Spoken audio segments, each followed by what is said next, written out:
So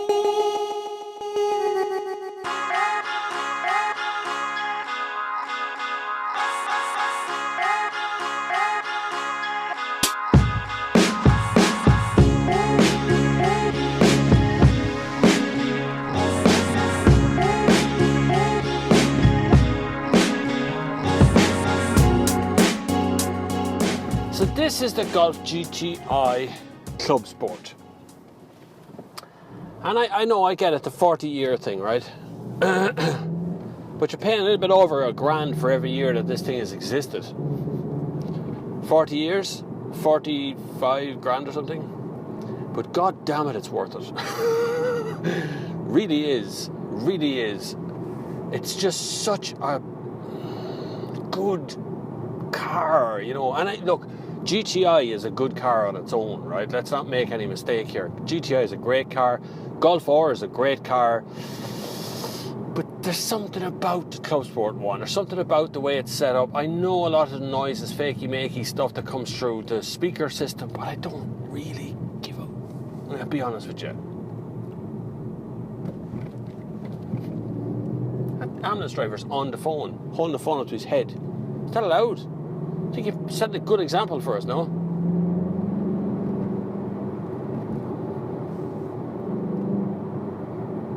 There's nothing really okay, so let's go through what's not. I've done this already for anyone who should be looking at something go beep across the top of the screen there on this interior stuff. Particularly that the seat here doesn't roll forward. You want to put something in the back. But you know, it has shopping bag hooks.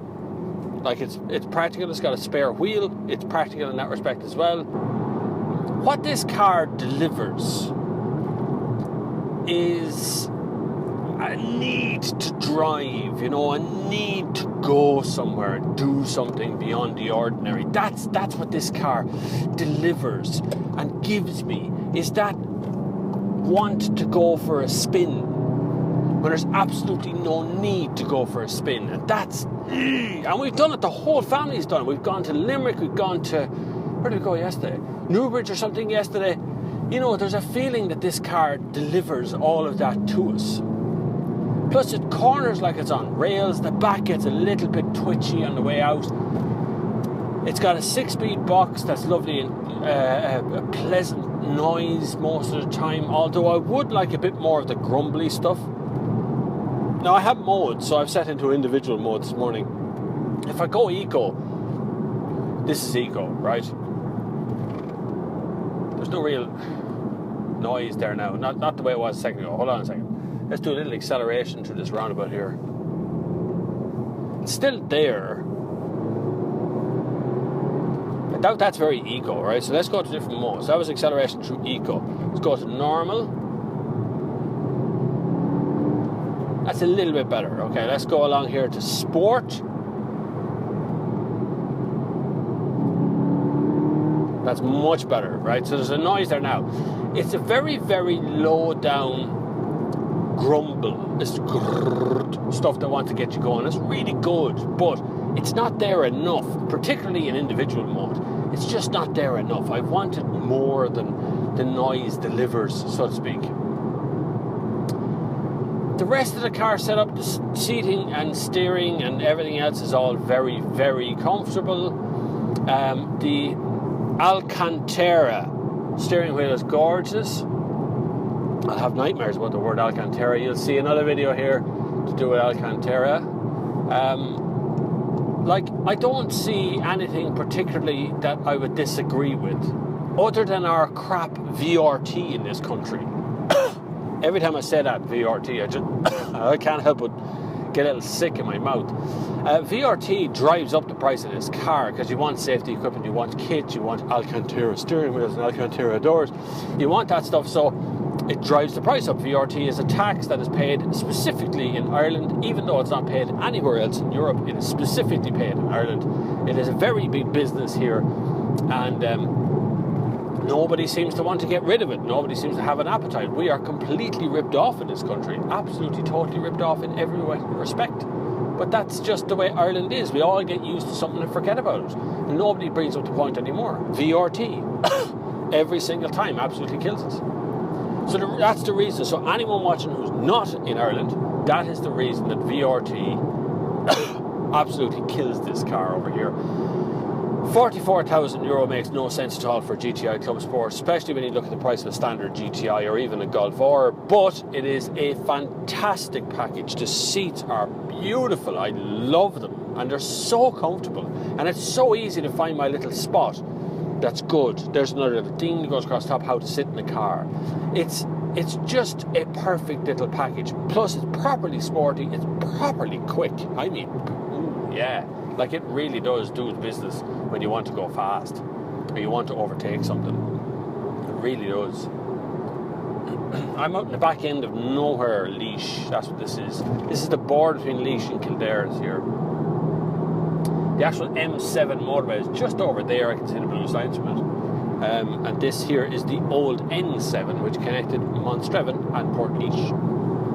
Now nearly an abandoned road. This used to be just Chocka. Far as the eye could see, not but cars. I can't tell you how good it is to feel passion in a Volkswagen, often lacking in the big German stuff. And I'm including all the German stuff in that now, not just Volkswagen, but the passion is often lackluster. It's just, you know, it's a functional diesel that they build, and that's the end of it. Whereas this doesn't feel...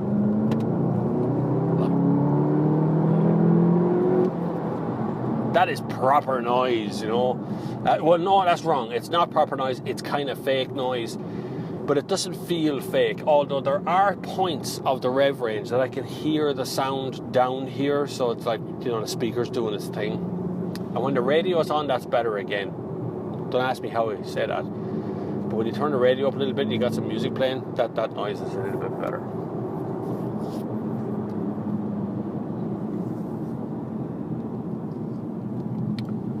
So some stuff that absolutely rocks on this car, and it comes from Volkswagen rather than anyone else. The Apple CarPlay is really, really good. Although it's very disappointing to have to plug in your bloody phone. I know that's going away. Apple is coming up with an update soon.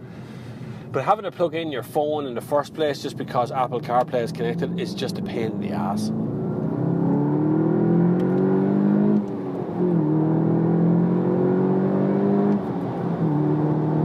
Isn't that just... The noise, the power, the feeling of throbbing, it's all there. And somehow I'm still slightly disconnected from it. But it's very exciting sounding and feeling under your feet. It feels like someplace I want to rock out and do my thing, you know. It's a car that I really just would go for a drive, and have gone for just go for a drive. Just go to the shop for anything. Just go anywhere for just a spin in it. And that's what it's been like all week. We get up every morning and look to see what we want to do for the day and how far can I drive this car for when I'm out of petrol. That's really what I'm at today. It's just an amazing package of a thing. Practicalities, it's a Golf. These things fit in the door. There's cup holders here. There's a little cubby hole there. There's the big glove box. There's a gigantic boot. There is a back seat, difficult to access for anyone above like 4 foot. But you will fit in it. I don't mind you fitting it. It's just getting into the thing is the problem, because these seats don't slide forward. They just lean forward. What's not to like? It's a Golf, and it's on a good chassis with a good gearbox system, and everything is where it should be. Would I buy it or a Golf R? This is more practical, day to day, by far, right? A GTI Golf is more practical because it just won't eat fuel in your whole time. The R is 4-wheel drive, and it's gonna be hard enough on fuel. This isn't really, to be honest with you. Let's see what I can find in a fuel economy thing. My average consumption, I think, is 9 litres per 100 kilometres. Yeah, 9 litres. That's not savage. For like, I've gotten 7 or 7.5 litres per 100 kilometres out of, you know, what's called economical petrol cars. This is doing 9. Not meant to be economical. I love the end of the town like that.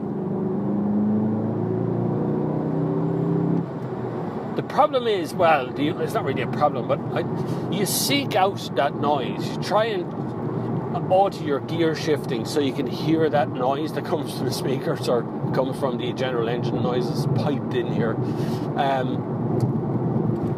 I'd like if there was some way of having that noise on more. I'd like if individual settings allowed me to have another level of setting for that speaker sound, for that noise that the engine makes. I do hope you've liked this review. If you have, please give me a subscribe at the bottom there, a little red button. Click that. Click the bell beside it if you want to be notified whenever I put up a video. Basically, every Sunday I do a live stream, which is like 2-hour live stream. I answer any questions you've got about anything in the world, not just cars. And if you can please support the channel, it'd be brilliant if you could. It's patreon.com/the next gear if you want to support the channel and donate as little or as much as you like. Don't donate anything, but at least if I've deserved it, hit the subscribe button. It would be brilliant. Until the next time, I will see you on the far side.